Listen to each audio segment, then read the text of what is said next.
phone arena. We're live at MWC 2014. What I'm checking out right now is the new Sony flagship, the Xperia Z2. So as you can see, Sony has transitioned to a half-a-year upgrade cycle. So we had the Xperia Z at last year's CES. Then about half a year later, Sony unveiled the Z1 at IFA 2013. And now at MWC 2014, about another half a year later, we are having the Xperia Z2. So that kind of half a year upgrade cycle means that we probably aren't going to see any breakthrough, any groundbreaking improvements to each successor. But it does mean that we are going to have a slightly better flagship Android smartphone by Sony every 6 months. So that's not bad, actually. You can see that just by looking at the design that the changes aren't really extreme. It's pretty much the same design language, which is actually good because it's very stylish, it's very clean. It's a beautiful phone overall. There are some changes to the metal frame here around the sides. Now we have the darker part of the frame here to the side and not in the central part, but overall, the changes aren't big here. The handset doesn't seem to have become any lighter, or more compact. It has almost the same size, but the good thing to know here is that it has a 5.2-inch display now in pretty much the same size, so that's pretty cool. The resolution is still 1080p. On the back side, we still have the 20 megapixel G-lens camera, but more on that a bit later. So let's do a quick tour around the sides of the device. We have a place for linear here. We do have the SIM card slot right up here next, and on the other side we have a slot for a micro SD card, so you can easily expand your storage. You still have the power and volume keys here on the right-hand side of the device. Down here at the bottom we have the camera, this little camera shutter key, which actually works pretty good, at least on this unit that I'm checking out here. At the bottom you can see that the large speaker grill is gone, and now we have this very, very minimalist, stylish 3-dot grill, which actually looks pretty cool. We like that one because it actually makes the handset more comfortable to hold if you are used to holding it like this.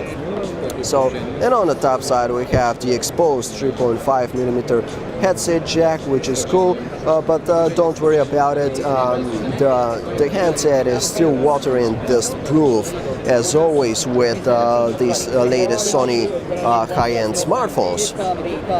So that was a quick tour of the device. Now let's check out the display. As I said, it's a 5.2-inch IPS panel, so we finally have IPS on the top-end flagship smartphone from Sony, and I can see right now that the colors have gotten much better, and so are the viewing angles. Sony says that this display can cover 130% of the sRGB color gamut, which might be good, might be bad. It depends really, but it seems to be that the colors are pretty accurate with this display.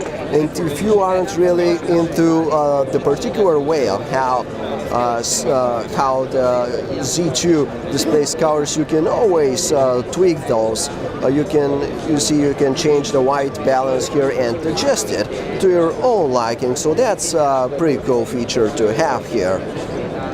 So IPS display, the resolution is 1080p, 1080 by 1920 pixels, Full HD display, and we are actually perfectly fine with that. The display is extremely clean, it has a very high pixel density, so everything looks very, very good on this display. Reading, movie watching, image viewing, playing games, all that kind of stuff is going to be just great with this kind of pixel density, with a 1080p display on 5.2 inches.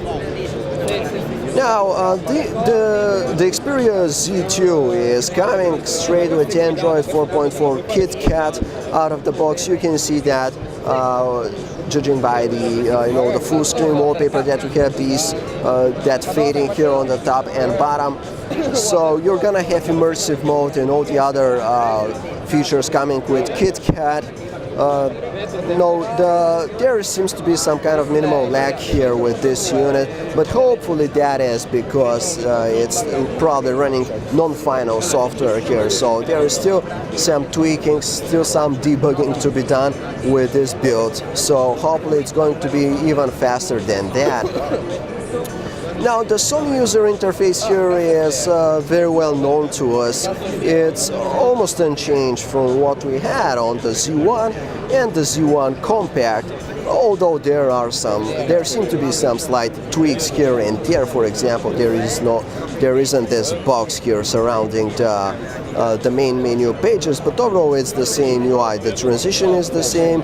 You do have your cool Sony wallpapers here. You have the custom widgets around. It's a heavily customized version of the Sony user experience with custom apps for messaging, for phone, and pretty much all the core applications have been customized here with the Sony UI. This is how you tweak your home screens. You have multiple home screen pages that you can change here. You can add widgets, you can change themes, you can have app shortcuts and all that kind of stuff. Here is the multitasking view. Sony has added those small apps here. We know this stuff, of course, it's been present ever since the Xperia Z. So you can have a small calculator here shown on top of what you're doing. You can have a voice recorder, a notes recorder. You can have a small browser here. So if you're into that kind of multitasking thing, you can use these small apps, and we think they work pretty well. But of course, you can add more, and there is quite a variety there, so that's fine. Now, the processor inside the new Xperia Z2 is the Snapdragon 801, so it's supposed to be slightly improved compared to the Snapdragon 800 that was available in the Z1 and the Z1 Compact. So the Z2 should do a little bit better in the performance department. It still has the Adreno 330 GPU, so graphics performance should be killer. So what else? It has 3 gigs of RAM, so that's quite a lot of random access memory there. It's coming with 16 gigabytes of internal storage, but you also have your microSD card slots right here, so you can easily expand that storage if it's not enough for you. As I mentioned in the beginning, there is a 20 megapixel G-lens camera on the back with Sony's BIOS camera technology with the XPOR RS sensor. It has the 1/2.3-inch sensor, which allows those pixels here to have a decent size, even though it's a 20 megapixel camera. So Sony hasn't mentioned anything in particular with regards to any improvements made to the camera quality here, but that's gonna be fine because it was already an excellent camera. Though we do hope that they have improved their low light performance. So this is the camera user interface here. It's very similar to what we already had, but there are some additional shooting modes added here by default, and you can add even more shooting modes. The biggest news here is probably 4K video, so you can now record 4K Ultra HD video with this phone. There is this background defocus effect, which makes the background more blurred when taking pictures. There is time shift video allowing you to capture slow motion video. There is creative effect that allows you to tweak your pictures by adding some kind of filters on top here. So that's cool. There is Vine integration. There is Info iShot, allowing you to, you can take pictures of different objects, and the handset will attempt to give you information about them. There's Social Live once again, that lets you stream live stream video to your Facebook feed. There's Time Shift Burst here for your Portrait Retouch, which is pretty much self-explainable.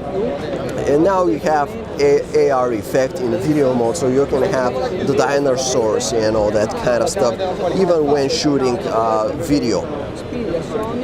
So that's pretty much it about the camera, and that was our first hands-on look at the Sony Xperia Z2. It's a beautiful phone, not a major improvement over what we had in the Z1, but still it's a nice little iterative move forward with the Xperia Z2. Slightly improved design, nice improvement made to the display here. It's bigger, it's looking better than ever with IPS technology and a larger color gamut and better viewing angles. The UI is slightly tweaked, so yeah, that's a lot of stuff to look forward to with regards to the Z2. It should be available starting March, and you should expect it to have a high-end flagship phone pricing. Okay guys, so thanks for watching. This was our first hands-on look at the Xperia Z2, but don't forget to check out phonearena.com for more coverage, because we're gonna have a lot more stuff going up on the site pretty soon.